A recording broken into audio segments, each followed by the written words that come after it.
States of America and to the republic for which it stands, one nation, under God, indivisible, with liberty and justice for all. If you would please call roll. Yes. Luter? Yes. Perry? Verman? Klein? Duber? Yes, and I'll make a motion to excuse Jed Klein from the meeting tonight. Is there a second? Second. If you'd call roll, please. Bilski? Yes. Luter? Yes. Perry? Yes. Braverman? Yes. Duber? Yes. Now to fill a seat. I would like to make a motion to appoint Alan Charnas to fill the vacant position on Orange Village Council for the term expiring on December 31st, 2019. Is there a second? I'll second it.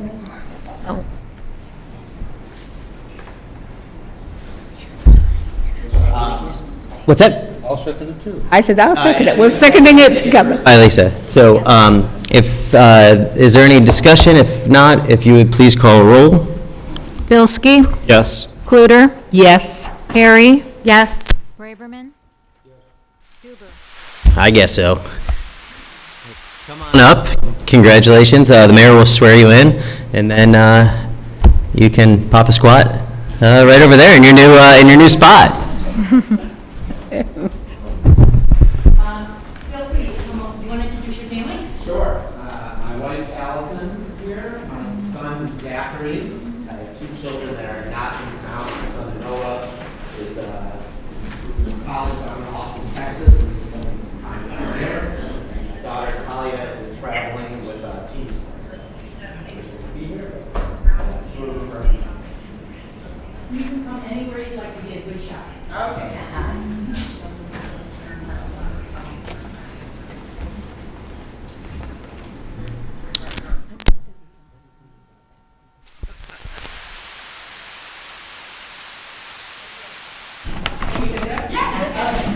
Ready? I'm ready. Check. I'm ready. I state your name. I, Alan Charnas, Do solemnly do solemnly swear that I will support the Constitution of the United States, that I will support the Constitution of the United States, the Constitution of the State of Ohio, the Constitution of the State of Ohio, and that I will faithfully, honestly, and impartially that I will faithfully, honestly, discharge my duties as councilman discharge my duties as councilman of Orange Village, State of Ohio, of Orange Village, State of Ohio, during my continuance in said office. during my continuance in said office. Congratulations.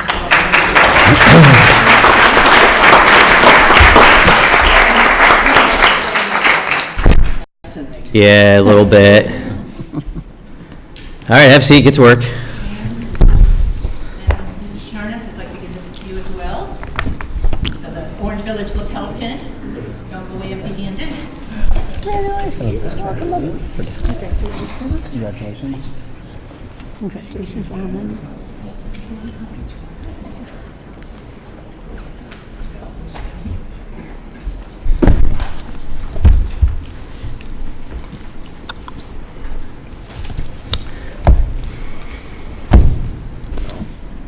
All right, I would like to now make a motion to confirm the appointment of Michael Roberts as full-time police lieutenant. Is there a second? Second it. Thank you, Ms. Kluter. Chief, there you are. Hi. Would you like to say a few words? I asked Mike for a couple things that he thought substantial, and he gave me like this thing of all these papers about how good he is, and I said, we'll narrow this thing down to a page and a half. So, yes, ladies and gentlemen, I'm asking for your confirmation of Mike Roberts.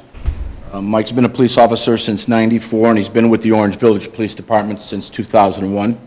He's a graduate of Lakeland Community College Police Academy. He's also attended the FBI Great Lakes Leadership School in 2017.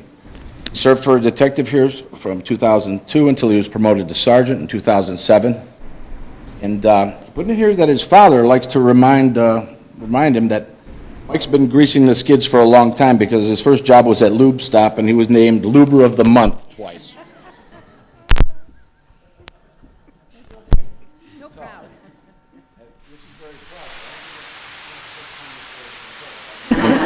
Luber of the month. Mike's duties have included, recently, he's the day shift supervisor, one of the supervisors of the day shifts. And he's a liaison to all the Orange Village businesses. He's been very helpful with High Crest and introducing himself to the police department and the village. And as we know, the council knows that there's packets that we get out there to make sure that they have the information about Orange Village as well as their 911 service and how to contact us if they need anything. He's been the department's PIO, the Public Information Officer. When possible, he's the one that does the press releases and speaks to the media on any may not have. He's also in charge of making sure that the information on the newsletter and website are current and accurate.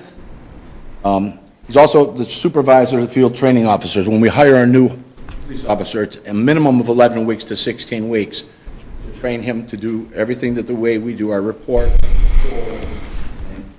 He's in charge of either taking that officer or overseeing the officers that do the training. He's also the commander of the Valley Enforcement Group Child Abduction Response Team, which is 30 members, highly trained, and they do that for child abductions, but it's also for searches of missing persons, and he's been in charge of that for quite a few years, and he's available 24/7 as the commander of that unit. He's a level 2 hostage negotiator with our Valley Enforcement Group. He's also a member of our aviation group, the drone unit that we now use.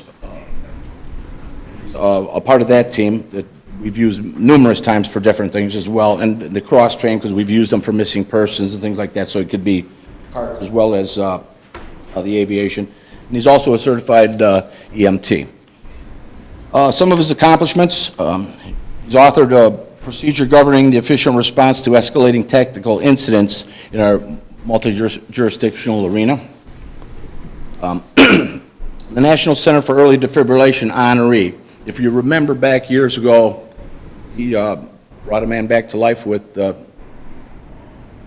defibrillator, and when went to check on him to see how he was doing, I don't know, it was a few days or a week later, he was, the gentleman he saved was out bowling, and at the time, the gentleman had no heartbeat, and Mike brought him back. This year, 2019, Aleki and Peter Rezepka Leadership Award for security work at the Mandel Jewish Day School as Director of Security over at the schools. Mayor has the picture that was, what was that in? Jewish News. Jewish News? Jewish News. And he's the first non-educator to receive that award. And he's a 2-time recipient of the Chagrin Highlands Officer of the Year Award. For information purposes, Mike's married 21 years to Carrie, whom he says he loves her very much and credits any success he will ever achieve due to her. They have 3 children that are all here. Jacob, 18, Grace, 16, and Joshua, 14. Mike is the youngest of 4 siblings and the son of Richard and Noreen, who are also here. Mike is proud to say that his father, who is also a retired police officer, is his hero, and his father, Dick and I have worked together many years. When Mike's not at work, he says he enjoys a good round of bad golf, but prefers to be cheering on his children, and I know he spent, I think, 5 days in Indianapolis recently watching volleyball for 5 days, and God bless him, that's a stunt right there. But, I'm asking you at this time to confirm Mike Roberts to Lieutenant of the Police Department. Thank you, Chief. And if you would please call roll. Bilski? Yes. Luter? Yes. Carey? Yes. Braverman? Did he say yes? Yes, he did say yes. Now will Charnas will vote? Yes. Charnas Yes. and Duber. Yes.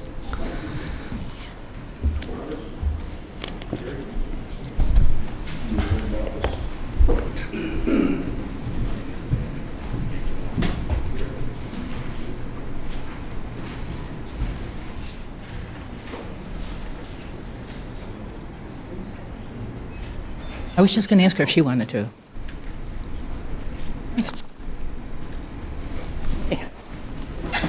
Anybody that wants to take pictures? Get yourself comfortable anywhere? Nick, don't get too comfortable.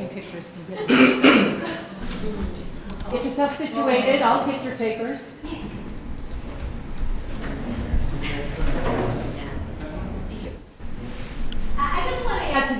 comments. I was going to talk about the Mandel Award, which I was so pleased and surprised to see.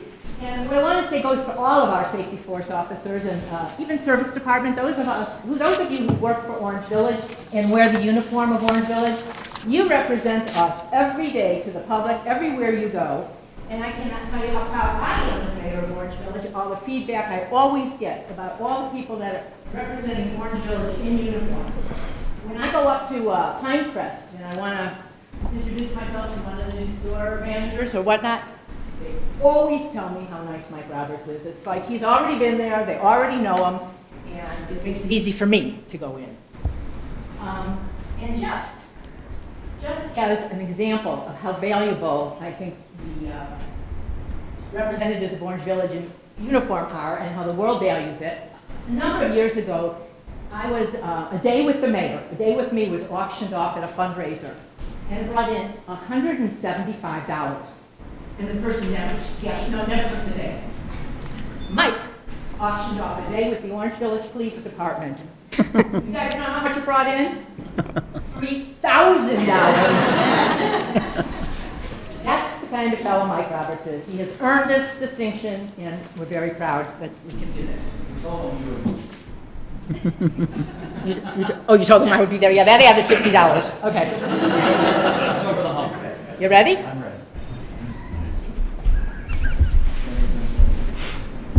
I state your name. I, Michael Roberts, Do solemnly swear do solemnly swear that I will support the Constitution of the United States, that I will support the Constitution of the United the States, Constitution of the State of Ohio, the Constitution of the State of Ohio, the rules, regulations, and charter of Orange Village, the rules, regulations, and charter of Orange Village, and that I will faithfully, honestly, and impartially and that I will faithfully, honestly, and impartially discharge my duties as the police lieutenant. discharge my police duties as police lieutenant. Lieutenant. You got this, bud. Say it again. Of Orange Village, State of Ohio, Of Orange Village, State of Ohio, during my continuance in said office. during my continuance in said office. Welcome aboard. Congratulations.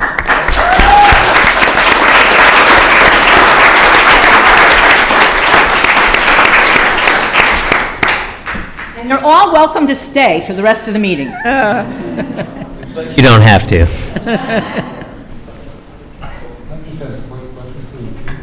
Sure. Late, you already voted. Is there anybody out on the streets tonight? Yeah, I think, I heard in Warrensville there might be a guy or two. There's officers here from other departments. I want to see that he signs that and I can give it to him.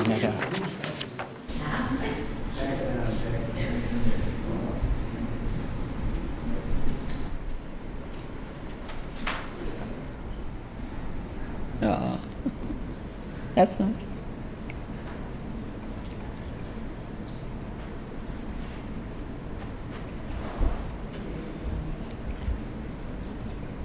He'll never take it off.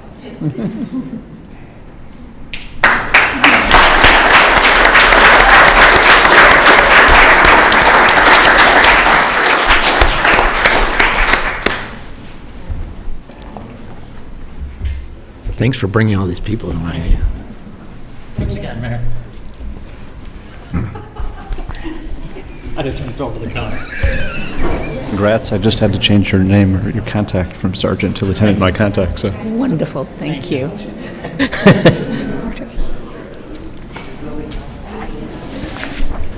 think everybody's leaving.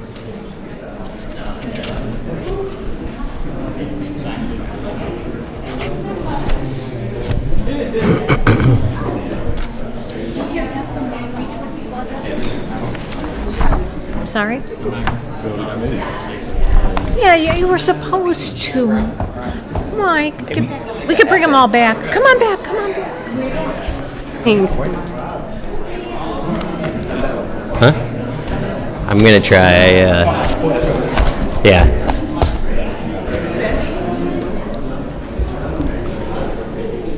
Get them hugging. I should get a picture. I remember when he was a little rookie. Yeah.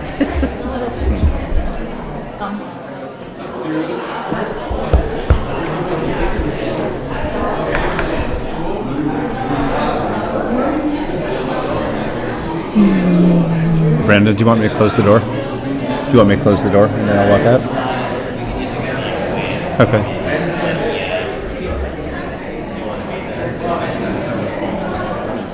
Yeah.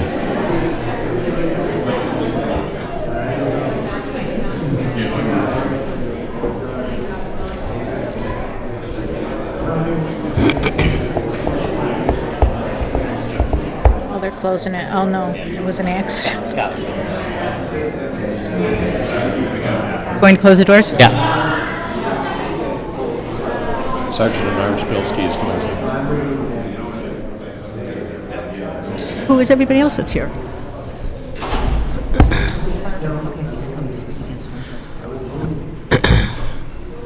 All right. Now, moving on to regular business. Can I have a motion to approve the council meeting minutes of June 12th, 2019? I'll make a motion. Is there a second? Second? Thank you. Are there any comments? If not, if you would call roll, please. Bilski? Yes. Luder? Yes. Perry? Yes. Braverman? Yes. Charnes? Duber? Did you have your count? And can I have a motion, or I guess I'll make the motion to approve the special council meeting minutes of June 17th, 2019. Is there a second? Second? Thank you. Any comments? If you'd call roll, please. Bilski? Yes. Luder? Yes. Perry? Yes. Braverman? Yes. Charnes? Abstain. Duber? Yes.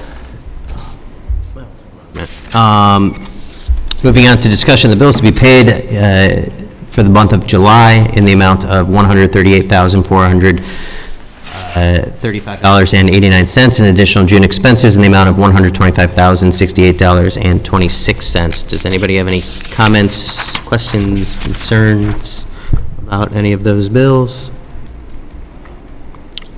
All right. We'll move on to kind of a motion to authorize the village engineer to prepare plans and advertise for bid the 2019 concrete road repair program. I'll make a motion. Is there a second? Second? Thank you. Brian, do you want to?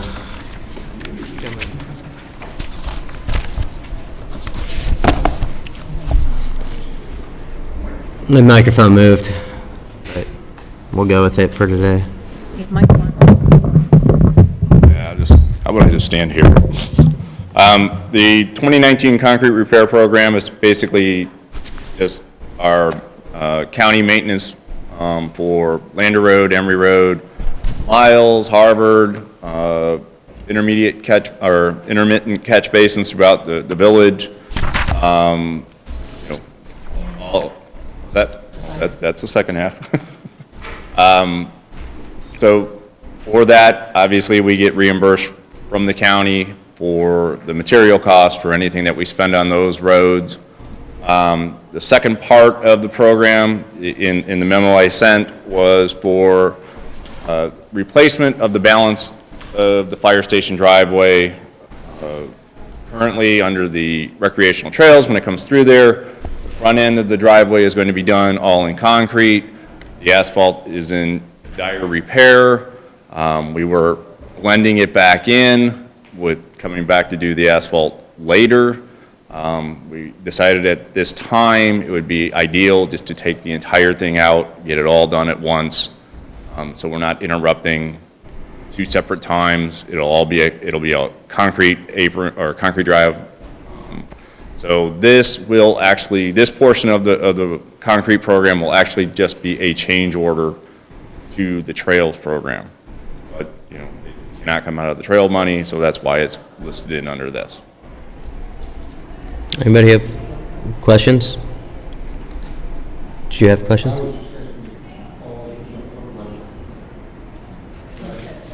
Yep. Any other comments? If you would call roll, please. Thank you. Bilski? Yes. Luder? Yes. Perry? Yes. Braverman? Charnes? Yes. Duber? Yes. And I'll make a motion to authorize the expenditure of up to $19,650 for the replacement of the fire department AC unit to be performed by Train. Is there a second? I'll second it. Thank you. Bob, do you want to speak about this?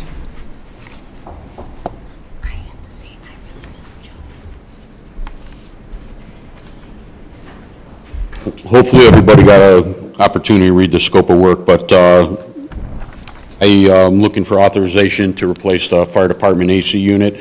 It's a rooftop unit. We've had recent problems with it, and it is on its last leg. It's one of our units that runs 24/7, original equipment. We have all Trane equipment in our building, and just as a reminder, we've gone through a long process of a couple years with sitting down with the mayor, with different companies and long-term goals and stuff like that. Well, with the recent issues that we've had, a recommendation has been made to upgrade it.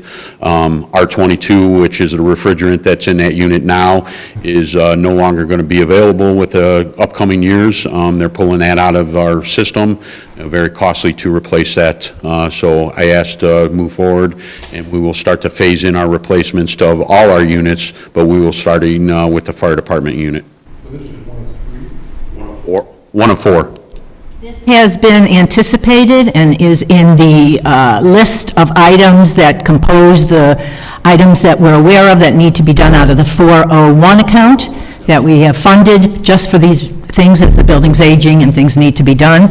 And Bob has worked very hard on this and spent many, many days and many, many hours, and I think this started out at something like a $200,000 project, and Bob has more than that. He's broken it down to the bare essentials as we need to. Thank you. Is this the anticipated expenditure? Yes, 19,685.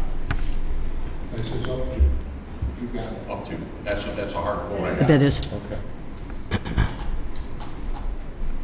Did you say 19,685?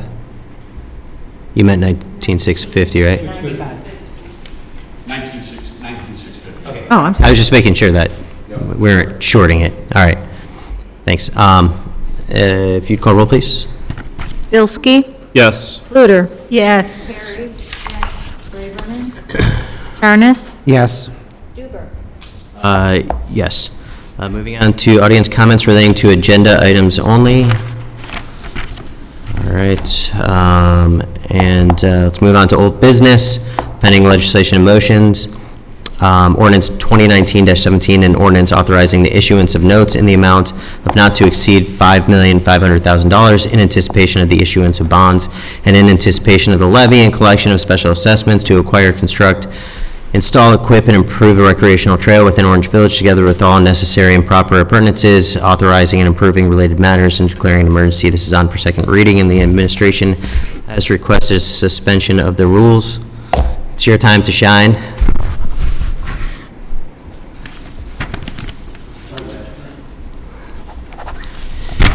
Good evening, Matt Stasinski here. Welcome, Councilman. I serve as municipal advisor to the village currently, and I'm formerly a finance director for the village for a very short period of time. I have a little bit of history with the village. Before council's, on council's agenda tonight for your consideration is note legislation. This note legislation is to issue, as mentioned in the caption, short-term bond anticipation notes. The short-term bond anticipation notes, if I can take one step back, is a renewal of a note that was issued last year in August to provide the funding for the special assessment, the trail improvements, which are general obligation, limited tax, special assessments that's currently under construction. So the short-term notes are much like a construction loan vehicle. The operative word being special assessment, and special assessments in Ohio have we'll call it a very rigid, prescribed methodology for how they are to be, those proceedings are to be undertaken. Catherine Schwartz is here from Bricker and Eckler. Catherine serves as bond counsel to the village on this debt issuance. If there's any questions regarding the legislation or the revised code as it relates to special assessment, I'm sure Catherine would be delighted to share that with you. But the note proceed, the note structure is in the form of a one-year note. That note comes due at the end of August of this year. We'll issue it for another year in as much as the project is still under construction. I spoke with the engineer this morning. The engineer and I discussed whether or not, what's the likelihood of that, we'll call it the timeline for the completion of that trail.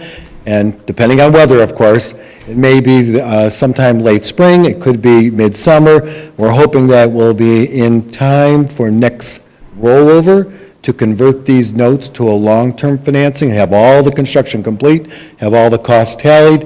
So about this time next year, we'll be in the process of going to bonds. And we'd issue 20-year bonds to take out these short-term construction loan, this construction financing. And the operative issue being that this special assessment bond being issued for 20 years will be paid back, the revenue stream from that will be Pinecrest. It's paying back the special assessment. No change in the terms, it'll be 1 year. Last year we used the underwriting firm of Fifth Third Securities. We did an RFP to select that underwriter.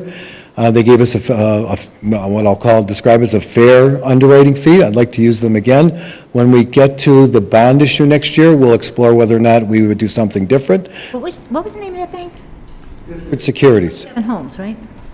Stephen Holmes? No, Stephen Holmes is with First National Bank of Pennsylvania. Oh, one of our things. Yeah, he has in the past. He probably bought a lease. Right, he did that. That's right. Thank you, Catherine. He purchased the refunding issue, right, but the notes were sold through a negotiated underwriting with Fifth Third by way of an RFP process where we solicited fees from PNC, KeyBank, and Fifth Third Securities, their capital markets group. We received, like I said, a very good fee from them. I'd expect to use them again and expect them to hold that same fee. But when we get to the bonds next year, we'll make a determination as to whether or not we'll go out for another RFP for underwriting services for the bond issue, or perhaps issue it by way of competitive bid. Questions? What's the bond rate? So the interest rates, the good news is that interest rates have actually come down. Last year, this time, we were talking about interest rates running away from us. So the interest rate for the 1-year note, we expect to be in the neighborhood of a 1.50. Last year, we were north of 2%. We've come down by about 70 basis points since August, September of last year, when everybody was thinking that rates were going to go much higher. So we've obviously had a very... Go down again soon. They're going to go down again soon, and they're likely going to be down for quite a long time. Longer for lower for longer is certainly the phrase that most people are using for now. So I think we'll be in good shape to issue this debt, of course, this time next year, and will be in the form of bonds, and it'll take out these notes. Well, then, again, the whole process is one of making sure we've tallied all the construction costs, tallied all the interest expense, tallied all the cost of issuance. That gets all baked into the final assessment cost, which is then levied on the property taxes of the Pinecrest. We only pay interest on what we've taken outstanding dollars, or do we pay it on the full 5.5? I couldn't hear you. Interest on what we've actually used dollar-wise, or do we pay it on the full amount? Oh, we're just rolling over the interest. Good question. The authorization is for $5,500,000. We're actually issuing $5,150,000, which is just our original borrowing and the interest expense that's been incurred over the course of the first year of the issuance. So we'll roll that. Again, we'll incur interest on that interest, but again, that'll all be paid back by the property owner by way of the assessment. So we are issuing less than $5,500,000. And the interest, like in this case, the $150,000, is not part of the $5 million that we have to spend. That's Right. $5 million plus those kind of costs. Right, so we have $5 million in hard construction costs to spend on the trail improvements. Great. Any other questions? Thanks for coming in, Matt. My pleasure. I'll make a motion to suspend the rules. Is there a second? Second. Thank you. If you would call roll on suspension. Bilski? Yes. Luter? Yes. Perry? Yes. Braverman? Yes. Charnes? Yes. Duber? Yes, and I will make a motion to pass ordinance 2019-17. Second. And if you'd call roll, please. Bilski? Yes. Luter? Yes. Perry? Braverman? Yes. Charnes? Yes. Duber? Yes. Mr. Charnes, I'm just kind of assuming that, that you're following some of that stuff with the suspension stuff. If you're not, speak up. I had no idea what I was doing when I started at all. I figure you know because you've been to a lot of this, but if you don't, just speak up. Moving on to new business, ordinance 2019-18, ordinance approving and confirming the appointment of Robert Brown as the Orange Village Planner, establishing a rate of compensation for professional planning services, and repealing certain ordinances. This is on for first reading. Mayor, did you want to speak about this? You have his resume. Everybody got his resume. And we're lucky that he's going to take us on, in my opinion. He's quite experienced, quite knowledgeable, quite connected. What I wanted to know, I'll answer any questions you have, but what I wanted to know is, do you want him to come in second reading or third reading? I don't necessarily see a problem with suspending the rules next, at second. Bring him in next month to meet you. Does anybody have any objection to doing that? Okay, if there's no objection to that, yeah, that's fine. Any other comments on that from anyone? All right, moving on. I thought you were going to suspend. Did Dave stop? And next, next when he comes, First week in August? first week in August, when he's, yeah, when he's here, yeah. Okay. Oh, Dave's known him, they've known each other, they're like, you know, what's the word you used to say of your father, the guru of municipal, they're like the guru of planning in the county. I didn't ask Dave specifically, but I think I've talked about him over the years with Dave. Do you? I don't think I did. I mean, I know about Brown. Oh, yeah. I've never worked with him.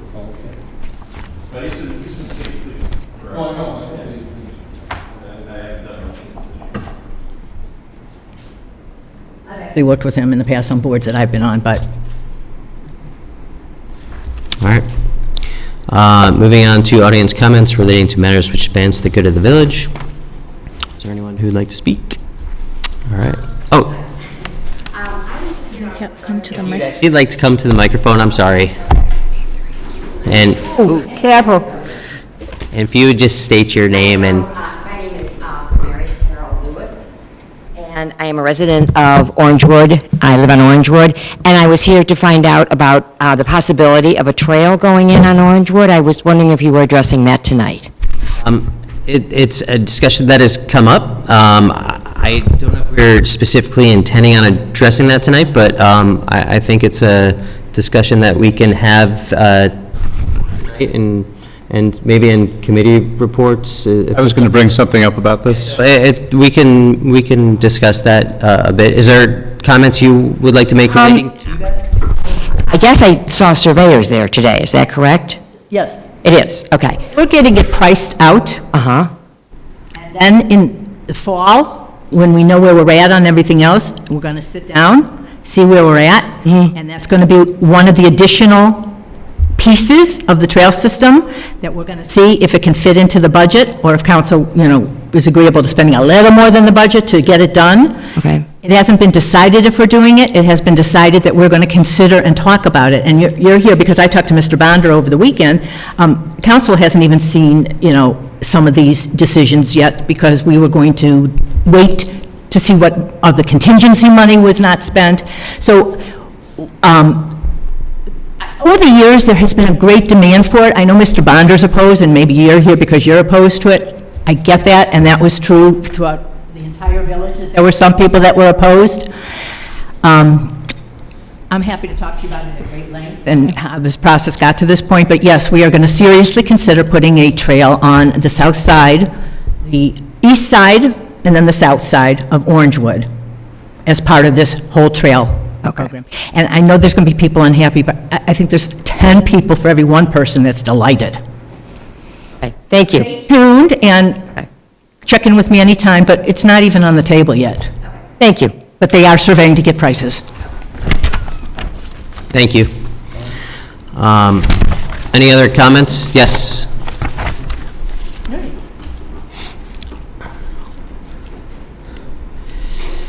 If you can step up to the microphone and state your name.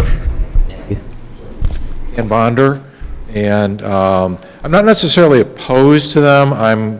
I'm curious about the methodology that was used to determine that they were desired by the Orangewood residents, particularly those who are affected by the trails being put on their property.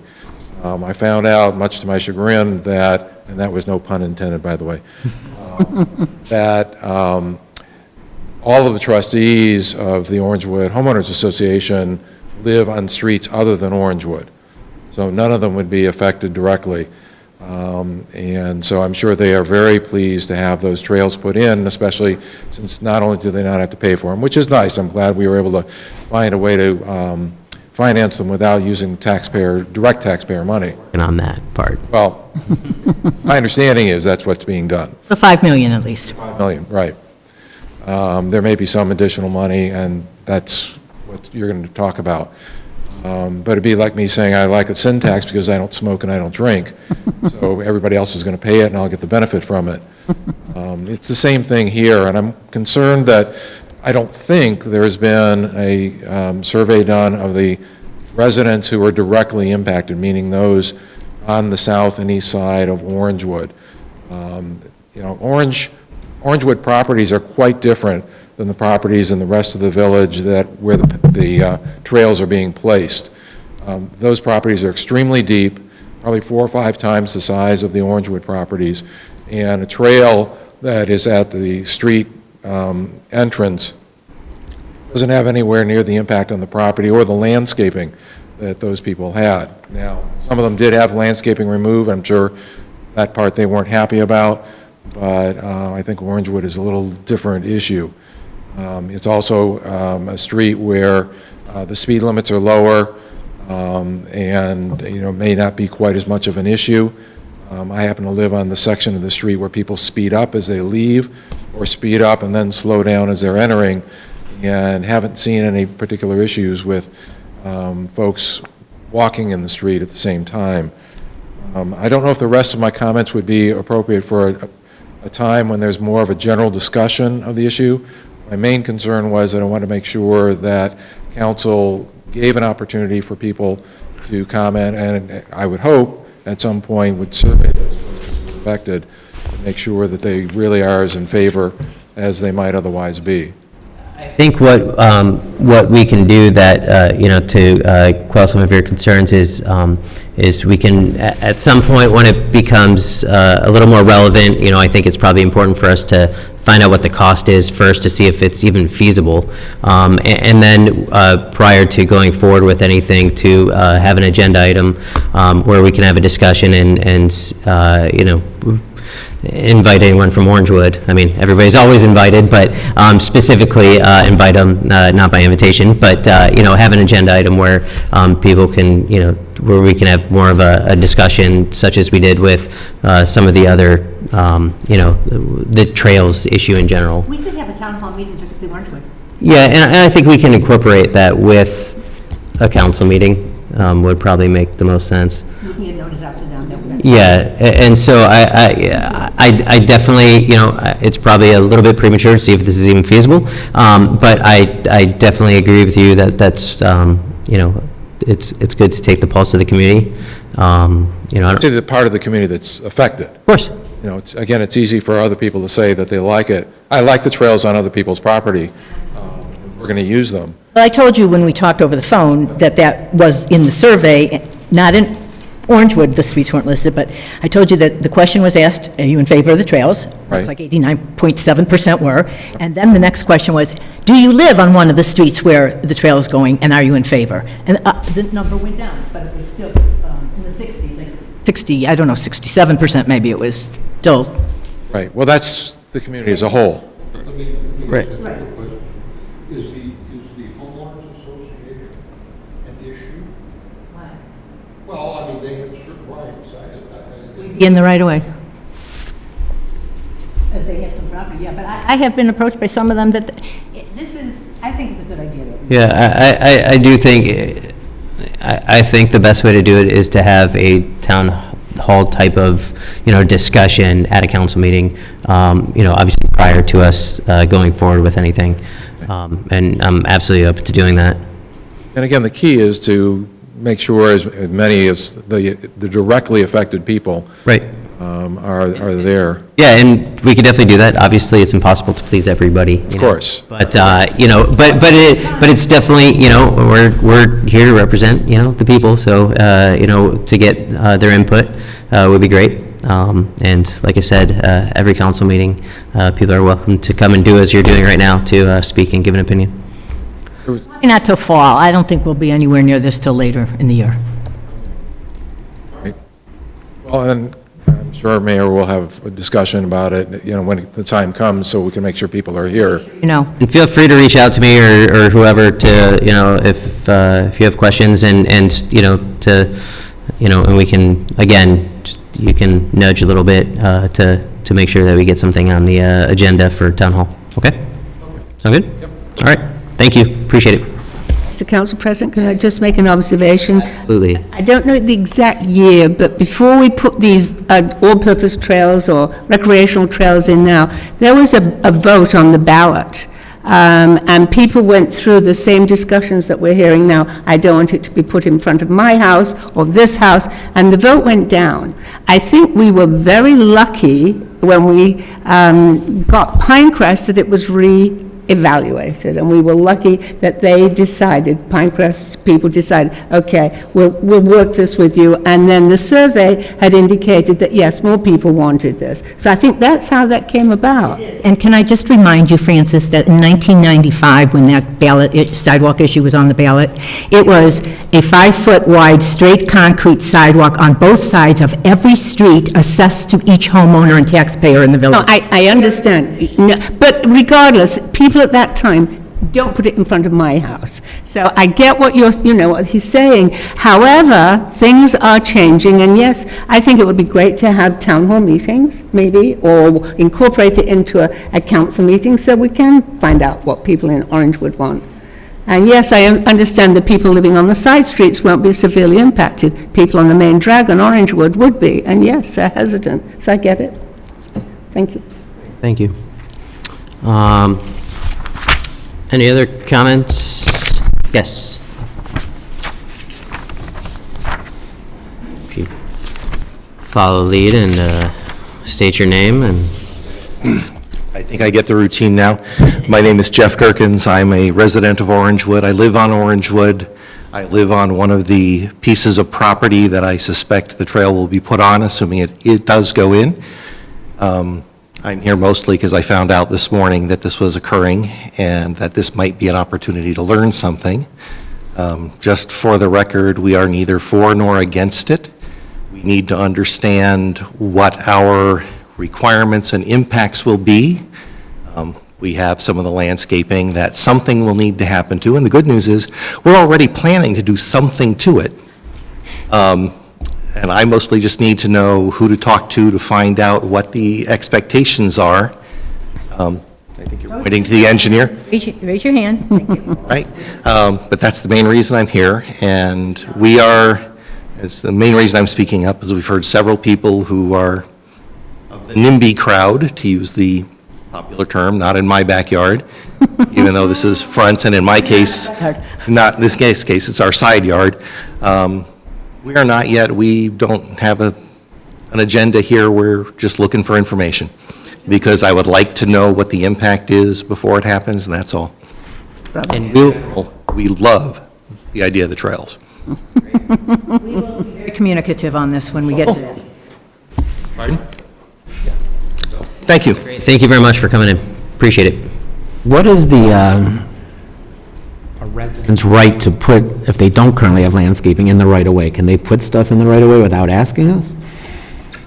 If you're not obstructing the right-of-way and you own to the center line of the roadway, you have every right to put something there, understanding that the right-of-way would be preeminent. If something needed to be done in the right-of-way, whatever you put there would be at risk. So it's legally permissible to use right-of-way that's on your property for landscaping or whatever, but it's just at risk if there were a project. Any other comments from residents? All right. Moving on to committee reports and comments by council members. I'll start with you, Ms. Perry. Thank you. Mr. Charnas. Of a report. I do want to say that I am truly, truly honored that the council has selected me to be a member with them and serve our residents in this capacity, and I look forward to it. I'm going to probably do a lot of listening at first, being new to the position and learning what are the challenges and opportunities, and I love hearing from residents because I've been to a number of council meetings. There's not many comments that are given, so it's nice to see people bringing up things I might not have considered. So that's what I hope to do is really listen to the other councilmen as well as the residents. And I look very much forward to working with and understanding what people like Bob and all the service department, the police department, the fire department, the building department. We have such great longevity in those departments. I really look forward to picking their brains and listening to what they have to say. Great. Mr. Braverman, comments? I just wanted to say that it's a rare day on Orangewood that we have a traffic problem. But the Saturday of the garage sale was unbelievable. I mean, between the people coming to our homes and many a landscaper also was finally happy that it wasn't raining anymore. Orangewood was a complete tie-up the whole day of Saturday. And I think people were very pleased, hopefully were as pleased as I was anyway, with the volume of activity for the event. And many people seem to appreciate it on both sides. Now, I will say I observed one thing. I haven't figured out whether I'm upset with it or not, and that's this. Most of us who were taking part registered with Anna, and she did some wonderful work in terms of advertising, sign making, and so forth. And then what happened was, I think some of our neighbors who had not gone through the process just decided to kind of coattail it when they saw all the activity. So there were a few people who just opened up their garage doors and somebody would wander around. Which at first I wouldn't say I was upset, but I was wondering how we got so many people involved. All of a sudden, when I looked at the map, and there were quite as many. On the other hand, I don't see the downside since, just create a little more activity and a little more fun, and I look forward to it next year. I just hope that people will register so that the community will be aware of how powerful a community garage sale can be. Thank you. Mr. Bilski. I had a number of items to bring up. First off, I wanted to find out if we had any updates from Beechwood. In the committee process. Yeah, I spoke to the law director, and they have a formal committee process over there. It's going to go back to a committee. The guess that I would have is that there's an interest in doing something. The comment that I heard that this is in regards to Mooney's. Yeah. Okay. I got this secondhand from the law director. The one comment that was passed along to me was, we have given an opportunity to correct the problem, and it has not been done. So we expect it will be taken back up by council through their process. When action would be taken, maybe September, as a guess. And if they took action that mirrored the action we took earlier this year, then? Next step is to transmit the two pieces of legislation to the county, and the county would take the action to formally move the municipal boundary. Okay. Then I had a number of questions for Mr. Zugan about the trails. I wanted to find out, I've been receiving a number of calls and inquiries from a number of the residents here, others in Orangewood, and others in Orange in general.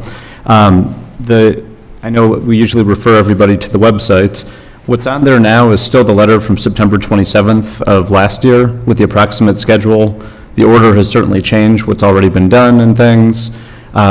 Is it possible, I realize that weather and everything else will affect things, is it possible to put an update on there for what the next steps would be? I know a lot of people are asking me when they finish this stretch of Lander, which seems to be going really quickly, are they going to go from Harvard, Hiram, Lander up to Orangewood? Are they doing Harvard next? We just had, this week, we had a progress meeting, so we asked for a timeline, events. We have yet to receive that punch list of items was sent out. The village has taken a position on what we want to see happen, because there is a lot of loose ends, as you probably are well aware, anyone driving around. They do intend on moving forward on Harvard Road next. They'll be looking to go from Harvard, actually from the Pinecrest area, all the way to Lander Road. But again, we are looking at having some of the other stuff up. As far as updating the website, absolutely, we will get that updated. I think we'll also have to notify everybody when we make that change over to Harvard, because the traffic will be affected. It'll be close to, it'll be open only to westbound traffic. Next question, which way the, It'll be open to westbound and closed to eastbound. and, We've done that along the way. okay. Residents get notified because there's a number of issues, one being trash, one being post office service Just the and stuff effect like that, and travel, as well as when they're going to be out of their driveways and stuff. So there'll be signage up, advanced warning signage that will be going up a week prior to that, so the motoring public will have an idea that will be going down monthly. So Harvard would be next, and then would that last stretch of Lander be the last major section right after then? That's the plan. What the village position took was, we have a number of things going on. One is the base bid, which is basically all the main roads that you've seen done, items that we've talked about now. Then we have alternates. There's a number of alternates.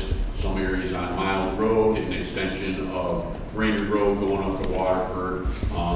We've been looking at those, with the additional talk about Orangewood Drive. We've taken a look, myself, the mayor, the council president, Huber, and the village engineer, on what direction we're going to go. A lot of it has to do financially, of where we're going to be with dollars, and once we start getting that, all together and seeing what we have left. So, but yeah, that's the plan, and we're hopeful that all that base bid stuff is going to be done this year.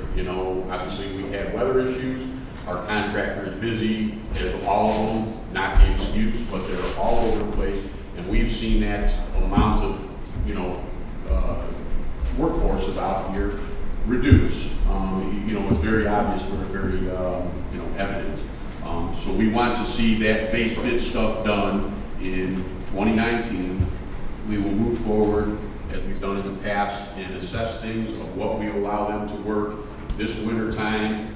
There's storm sewer issues, stuff that has needed to be done prior to easements if needed to be, and so on and so forth. So, but that's, to wrap it up, base bid plan 2019. If we can get any more, weather pending, good for us.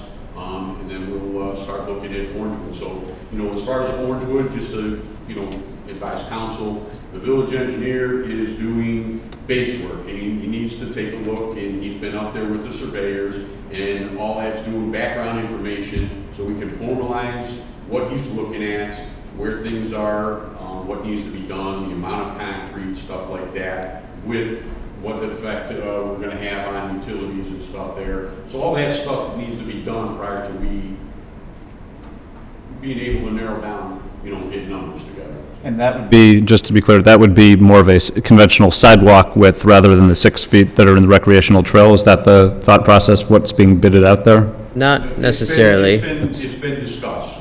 So Okay. I think the numbers that were given by the village engineer were unit costs for 6 foot wide. But we need to take a look again, going back to base background information. If it's hard fitting the 6 foot area into stuff where you might have utilities, that would be one of the things that we would discuss and look at. But, let us get the background information done. And then certainly myself, the mayor, the village engineer, and I would assume council president Newman will be, in discussion. So would it be safe to say this fall is when you might have all the alternate bids ready for us to look at, or is there a rough timeline for that? That's all the alternates were part of the original bid package, at least 5 of them were right. Part of the original bid package. The additional alternates were, especially along Miles Road, were just to fill in the additional, all the areas. So Miles is a continuous. all the way up to Brainerd? From Brainerd all the way to Westwood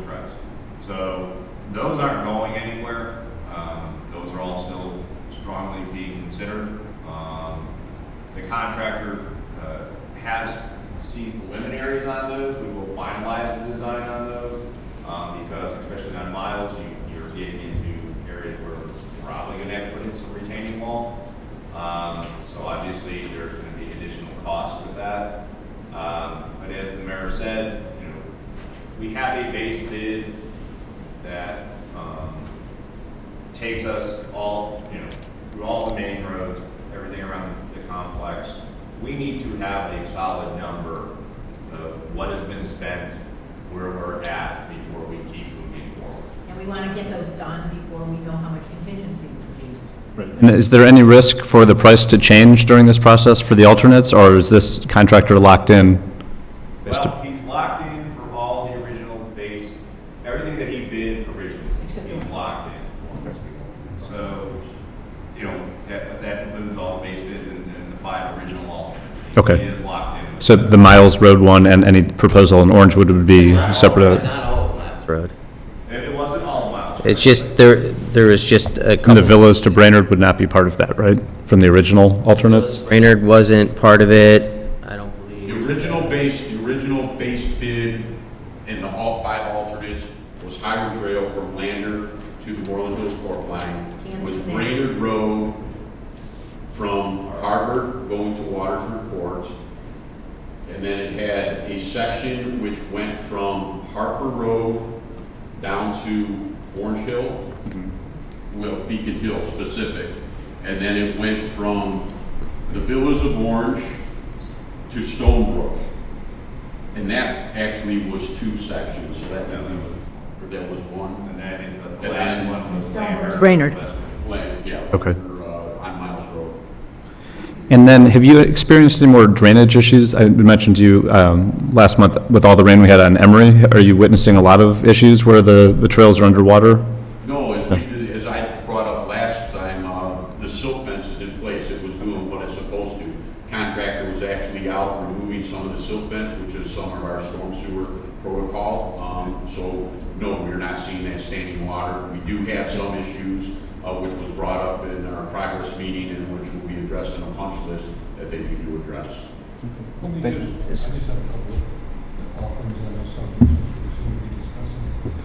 And we have some people from Orangewood here in the audience. The landscaping that's displaced is replaced, is it not compensated? No. Is that provided for in the agreement? Is the landscape that's displaced? Oh, no, there are certain critical places where those will be replaced, but no, not. So the other second is the 5 alternatives that are in the plan. Is it safe to conclude that those have a priority before any other alternatives are added to the plan? Yeah. Because that's part of the base bid, They were and part so, of the base bid. Yeah. right. Correct. And just on that same subject, was there any discussion as to timeline for the portion in front of the municipal building? Yeah. The contractor, at the end of this month, beginning of next month, is hopefully moving to Harper. And once he starts that, he realizes that there's a limited time that he is able to do the park area, because the park area gets wet, stays wet. So he's hoping to have a second crew starting in this area. Again, by the end of the year, all of this and the other extension of Lander will be done. So this will be being worked on in conjunction with Harbor portions of this, I should say. And then he'll either move out and finish here, and then move to the Lander North portion, or he'll move to Lander North portion and finish here. I still don't understand that. And I know there's a reason for it. It just doesn't. It doesn't make sense to me that if they just did this little part right here, there would be a full continuous loop that people can utilize. Otherwise, it's you kind of walk and you go back, and it's silly to me. No, because it's not only the trail here, it's the aprons that has to come out on White Drive, the front of the fire station, and the southern entrance. And as we just did, we're going out to bid for the concrete.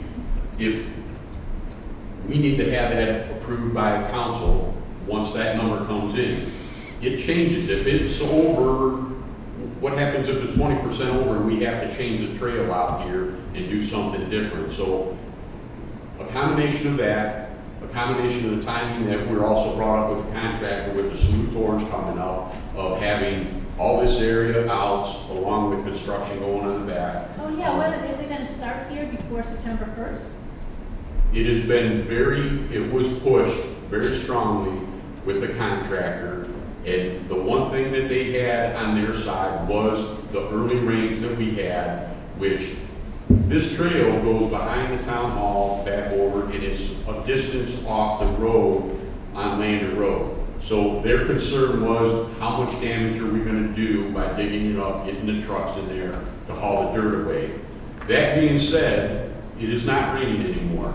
And I strongly encourage him to get a second crew out here, because if he misses the window of opportunity here in July, August, first part of September when it's dry, you will not see it probably done until sometime next summer. So the village's position is been taken that, we want to see this area done and worked on. This is your window to get it done. We have been, myself and the village engineer have been strongly encouraging, bringing up this area that we are talking about. And this goes all the way back to October, when they had the opportunity to get off the road and work in an area that they didn't have to worry if it started snowing or raining early. They could just park it, shut it down for the winter, and get back on it. So I think we voiced our opinion. Or even if they could just do a tiny little stretch that just gets to the driveway of right over there, because then at least people can just go through the parking lot or whatever and continue that way. It just seems silly. What we have noticed for the... I feel like it would take no time at all for them to do that.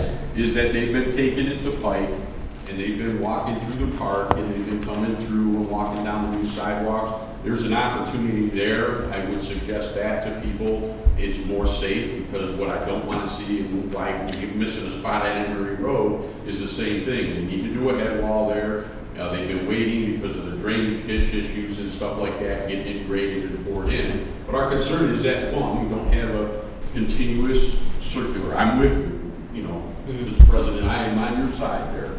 Can I ask you a question? The 85,000 for that drive there, that was just your estimate. You didn't get that from CATS yet, right? No. Okay, and then what if they start here in middle or end of August? Then they'll be right in the middle of Salute. They've been brought up, and we're waiting for that schedule. They were going back to discuss this particular area that we're talking about, and we're going to bring up whether they can get a second crew. They were sort of hopeful, but that's just off the cuff comments from the contractor. Until we see a schedule, I can't comment. So that meeting happened Tuesday morning, so we're still we'll be waiting for a schedule.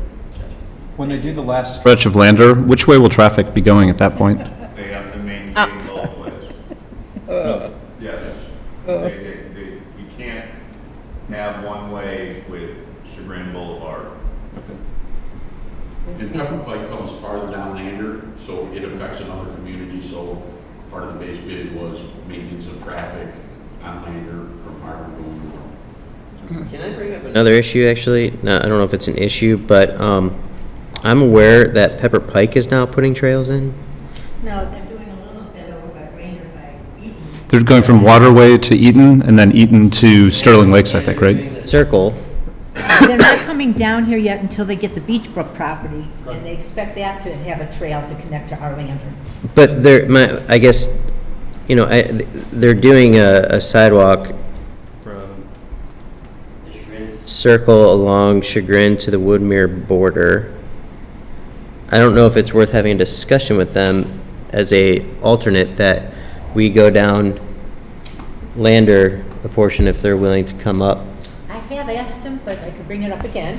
And this week I saw the mayor of Woodmere, and we talked about the Rainer piece all over the Chagrin. I know somebody who sent an email to Mayor Bain, and Mayor Bain sent a email back as to what they're planning on doing, and he was indicating the circle. And I think if they're doing that, maybe it's worth Well, when seeing I if we have- I'll can ask connect the him, but communities. When I have asked him, he has said, do you know him?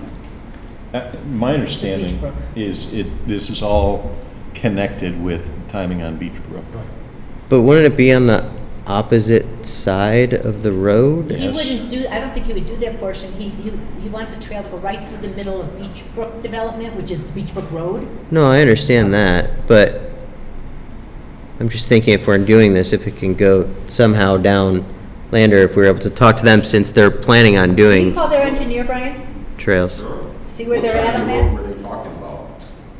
Because the court lines vary. Park line on the west side is significantly farther north than it is on the east side of Lander Road. It actually runs parallel with, the center line of They have Lander. to do the whole west side. But if they're coming down the west side, that means we're extending additional 350 feet, I think it is. Oh, to get to their corporate To get to line. the Oh, good corporate line. point. Yeah, west side of the road stops at the That's a major problem. culverts. Yeah, the east side stops by Landerwood Glen. Yeah, there's a big gap there on the east side of the road. But I'll call. Okay. Good job. If you could reach out, just because I didn't know that they were planning on doing that stuff. Grab it. And to touch upon what the mayor said, in the survey, for those who are interested, there was a 20% drop-off for the people whose property was directly affected. It was high 80s versus two-thirds. But still, two-thirds of those whose property was directly affected said they did want a recreational trail, and that was in 2014. So, and to your point, the folks I'm talking to, it's more overwhelming for it than against it. A lot of it's based upon pushing strollers, kids, safety, and whatnot there. I have one last issue. I'm going to pass to council an article from last week's Chagrin Valley Times. There's enough here for one for everybody. I don't know if you saw this, but Moreland Hills is raising the legal age of buying tobacco to age 21. And in this, it was mentioned how they had the support of the school board based upon the proximity of the establishments that sell this and the fact that it's close to students. To the best of my knowledge, we only have a couple of businesses that sell tobacco in the village, and I kind of wanted to get the pulse from all of you if this is something that anybody feels strongly about that we might consider as well, since... Can we believe the validity of this reporting? I'm just kidding. By the way, I have been in discussions with state reps, asking them to handle this on a statewide basis. They are, I think, thinking about it. We can look into that before we decide. I mean, it's, to me, it's a no-brainer, but if the state would do it, makes more sense. Sure, but I was just curious, I don't know who on council saw this, I wanted to pass these out just to make you aware, and just think about that, if that's something that we would wish to pursue. I know from having kids in the schools that vaping is one of the #1 issues at this point they have with kids in even 6th and 7th grade, and... Well, the corner of Somme and Chagrin was, Jeff, like, the school board member, was very upset because they had it there and the kids could just walk there. Right. Two, and I think we have two as well. I don't want it to be that we're picking on a couple of businesses, but just food for thought, and I'd like to think about that in the future, and if there's an interest. When is the state when are they looking at this, the state, do you know? I'll have to get an update. I've just been in conversations where, like, mayors groups, which have been barely, mayors, like, had state reps there, and it was brought up, and Matt Dolan was there, and Juanita Brent was there, and Phil Robinson was there. I'm sure they're all for it, but I don't know how. Oh, yeah, I would think, yeah. And my last question, do we have any updates on the state, or at the state level, with the plastic bags? And anything that they're... The plastic, I read that. Words in between. Do we have any updates on these, at the state level, what they're doing? I haven't heard anything. It was voted out of committee, along party lines, in favor of banning the ban. But that takes it back to where it was in November, December, where they can either pick it up or just let it sit? Correct. Okay. But they're on recess now, so there's nothing happening, so maybe in August, actually, I think Juanita Brent's going to have a town hall here.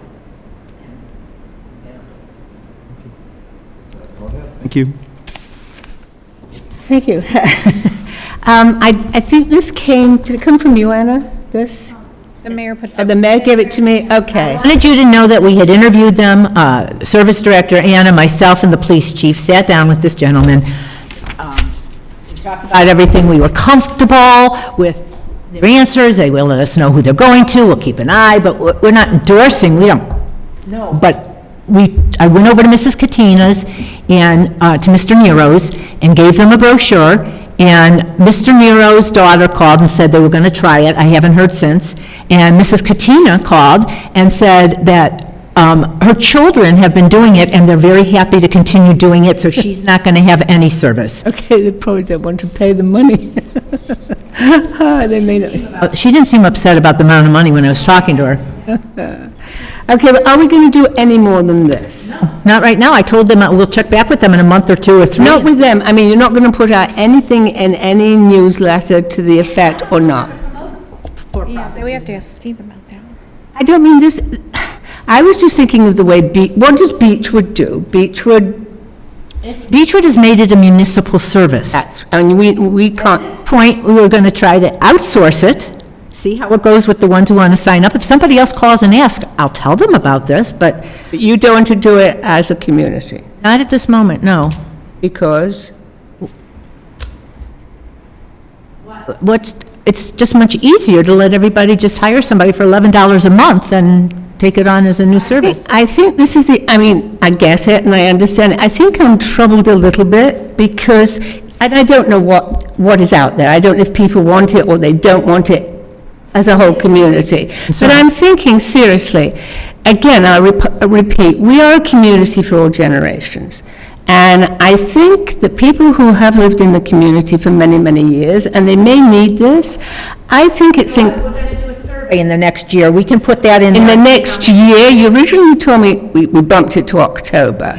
This is as far as I'm taking it for now. We got a vendor that can do it. We're going to let a resident, if Mr. Nero goes ahead, try it. If you want to try it, no, thank you. I can still roll my garbage out. See how it goes with this person.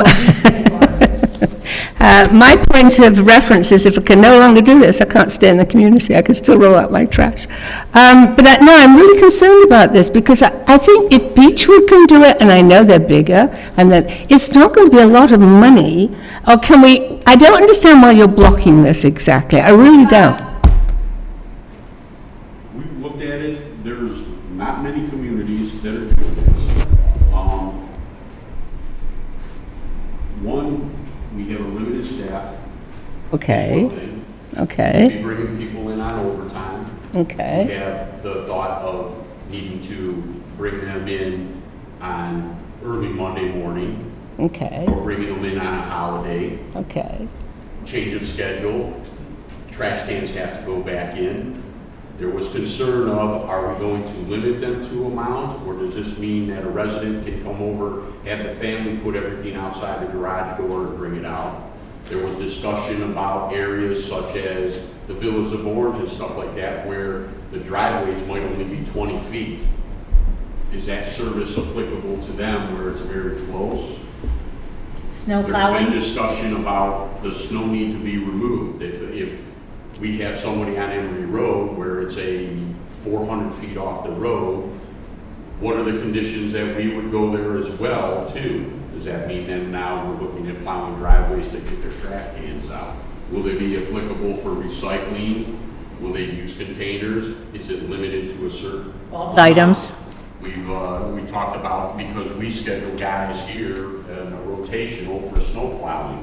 Our snow plowing takes precedence. Am I pulling people off the road or additional guys on a Monday morning when they're out supposed to be snow plowing? Okay, but care of things. There's a number of things that we looked at, that we discussed, and the option came up. We happened to come across this and figured this was a good thing to work to see if it works. And it's something. I mean, in some cases, I'll leave them nameless. They pay way more expense on doing other things. So is it the money or is it the ability to take it out was the one question, because financial and the ability have no relation to one another. Well, I'm viewing it as ability And I'm also viewing it as if the residents don't use this service for whatever reason, but then choose to roll out their trash cans, and it's in the winter, and it's icy, and then we have an accident or something worse, our people will be going out to rescue them. So there's money spent there. Right, but we've also made accommodations as well. The first accommodation was instead of a large toter, a small toter. And They're still big, it's still big. And let me finish. And we have some events, I don't know if you recall, where we have authorized through Kimball that what they want to see is we've engaged in a contract for semi-automated. But for certain residents that, we're not talking about big trash generators. You know, if there's a single, you know, elderly person in the home or somebody who's in, generally they're not big trash generators. So we've allowed these people, you know, to just put out one garbage bag. Mm-hmm. So, you know, I mean, there's been accommodations made, as well as neighbors and stuff. Mrs. Butina, myself, and the mayor went over there. And, you know, the family was doing it.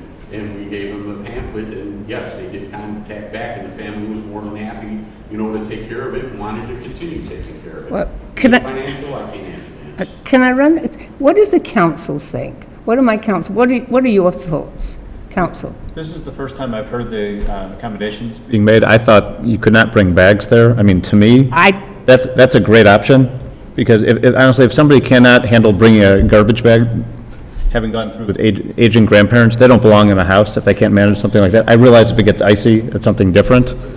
So I don't feel as strongly towards the service, knowing that if there's accommodations that can be made, just to bring a bag out rather than the big bin. I mean, that's a good thing to know. But would people know that? I mean, I think that's something we need to publicize, or say, if you cannot manage this, contact Village Hall for more options or something like that. Be it this service, where if they're big garbage generators, you have somebody bring it out, or just the ability to bring out a small bag or something.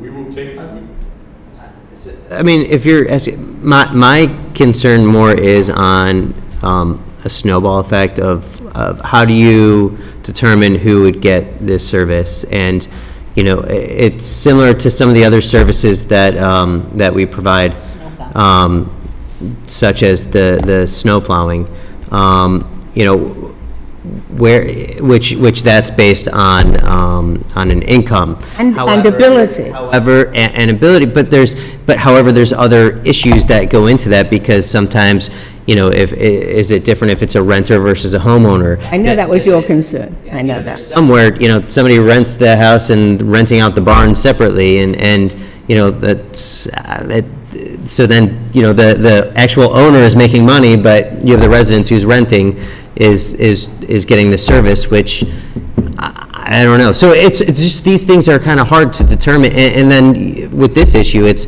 can you go by age? Because if you just go by age, there's probably a lot of capable people of a certain age who are going to be able to do it themselves. And then there's also going to be people who are below that age who aren't able to. And so I just don't know where that threshold is, because my fear is a snowball effect where all of a sudden we're doing it for an amount, a part of the population that doesn't need it. Now, I'm not saying I'm not in favor of figuring out a solution, because I definitely am. I don't know the right answer. Okay. What was the last one? What was the last one? I don't know the right answer.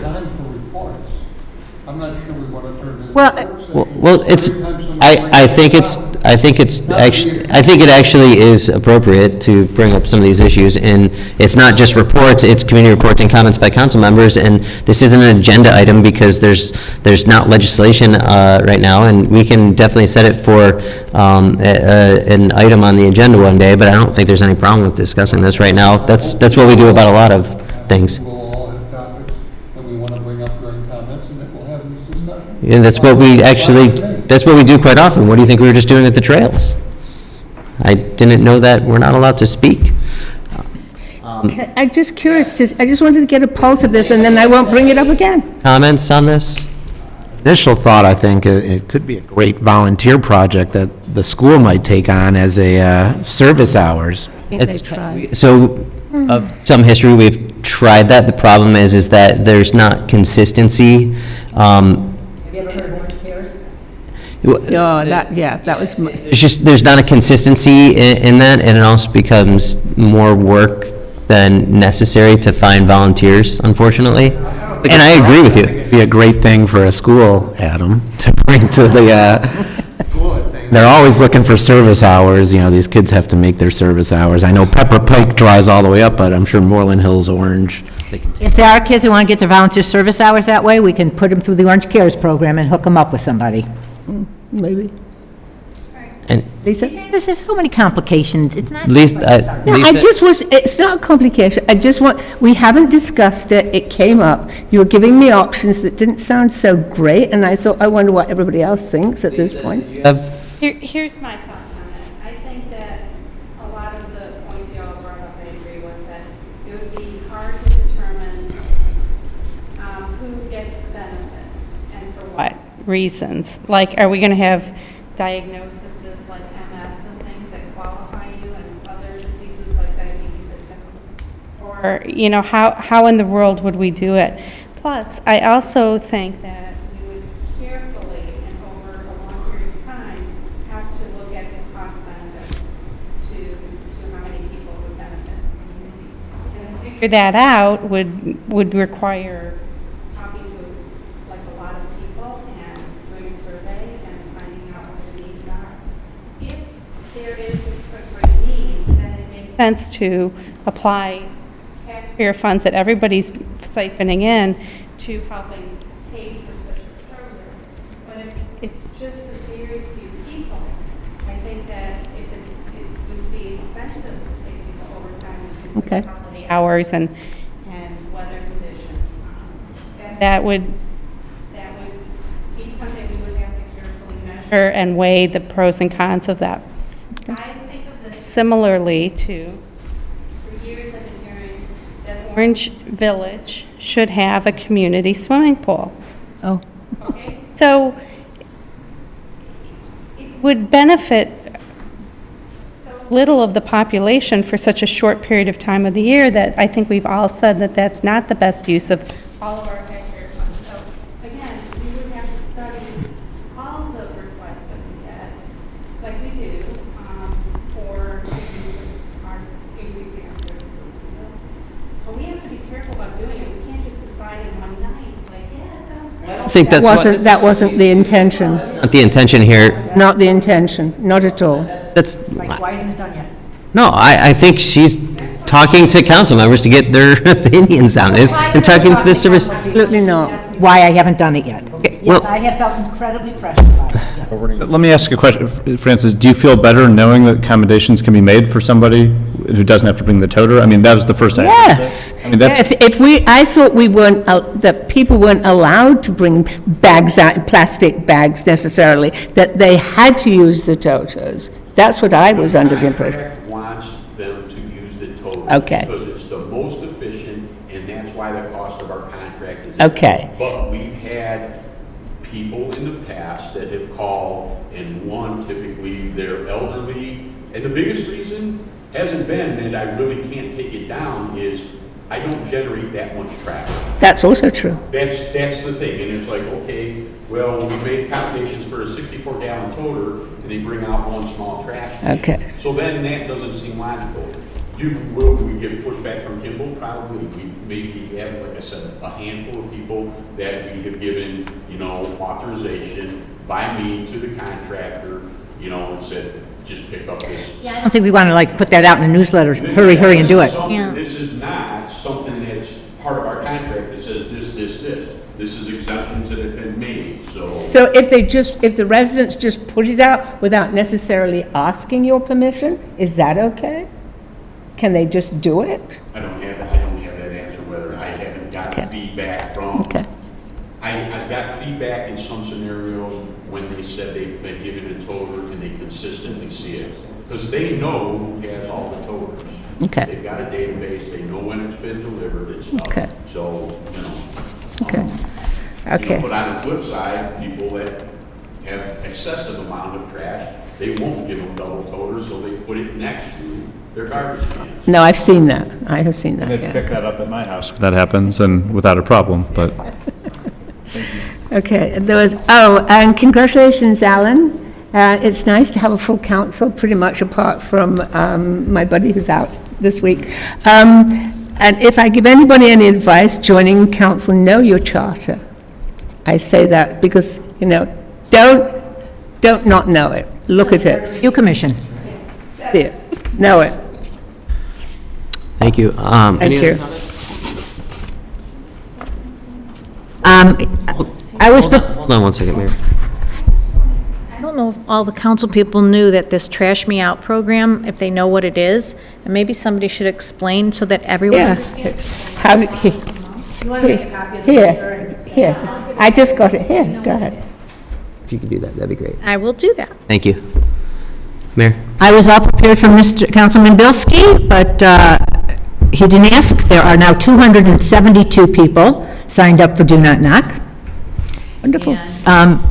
I just want to mention to Mr. Charnas that this is your first meeting, and I think you got a good sampling from garbage to $5.5 million notes. That's about subjects we cover here. That's it. Anything else? All right. I don't think that I have anything actually worth chatting about tonight. Alan, welcome. Thank you. I think Steve is going to sit down with you and do a council member for dummies, like we've all done before. 101. 101. But yeah, so that's really going to be it's going to be really enlightening for you. But welcome. And I don't think I have anything else. So can I have a motion to adjourn? I will make it. second. Thank you. If you call roll. Bilski, Yes. Tudor, Yes. Harry, Braverman, Ernest, Huber. Yes.